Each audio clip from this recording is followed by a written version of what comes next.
एक नगर में एक ब्राह्मण रहता है, उसके पास 5 गाय हैं। पांचों गाय को लेकर वो आराम से अपना जीवन जी रहा था। वहीं पर उसी नगर में एक दर्जी रहता है, बहुत गरीब, साधारण, कुछ नहीं उसके पास, सहज, सिंपल, बहुत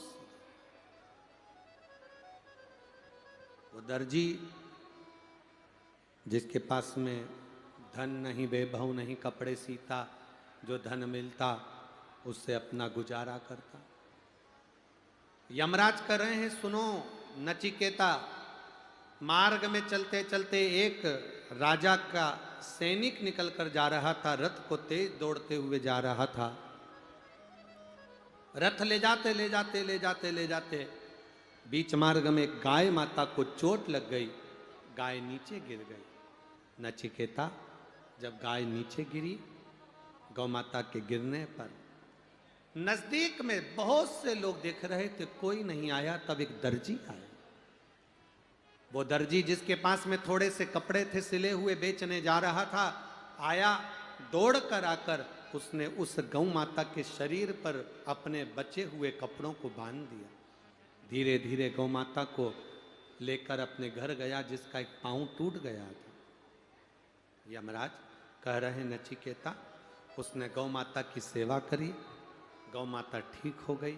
ब्राह्मण को सूचना मिली कि मेरी गाय दर्जी के घर पर है। वो गाय को लेने के लिए गया और गौ माता को लेकर आया। श्राद्ध पक्ष की यह पावन कथा बड़े ध्यान से सुनो। गौ माता को जब वो लेकर आ गया, ब्राह्मण दर्जी को थोड़ा सा धन देने लगा। दर्जी ने मना कर दिया, मैं ये धन नहीं ले सकता, क्योंकि मैंने गौ माता की सेवा करी, धन लेकर करूंगा क्या? धन नहीं। ब्राह्मण चले गया। समय के बाद दर्जी ने कपड़े सिलकर दूसरे नगर में बेचने जाने लगा। वहीं पर दर्जी के प्राण छूट गए। घर में धर्म पत्नी और बेटे को मालूम पड़ा कि पति मर गया, पिता चले गए। दोनों रोने लगे, रुदन आ गया। समय निकलता गया, दोनों रो रहे, समय निकल। एक दिन पत्नी मन में विचार कर थोड़े से कपड़े लेकर बेचने के लिए गई। नदी के तट पर बैठी थी, आंख से आंसू बह रहे थे। जिस गौ माता की उसने सेवा करी थी, वो गाय उसके पास में खड़ी हो गई और गौ माता खड़ी होकर देख रही है। पत्नी को याद आया कि मेरे पति भी एक गाय को लेकर आए थे, मुझे लगता है वही गाय है। मेरा पति चले गया, हे गौ माता, अब मैं करूं तो करूं क्या? गाय में से एक देवी प्रकट हुई। देवी प्रकट होकर उसी समय पर उस दर्जी की पत्नी से कहने लगी, तुम क्यों रोती हो? तुमने मेरी सेवा करी थी, मेरा पांव टूट गया था, सेवा करी थी, उसका फल तुमने कुछ नहीं लिया। आज मैं तुम्हें देना चाहती हूं, मांगो, तुम्हें क्या चाहिए मांगो। इतने में उस दर्जी की पत्नी ने कहा, अगर कुछ देना चाहते हो तो मेरा सौभाग्य, मेरा पति, मेरा सुहाग मुझे वापस दे दो, बस इससे ज्यादा मुझे कुछ नहीं चाहिए। मेरा पति मुझे दे दो।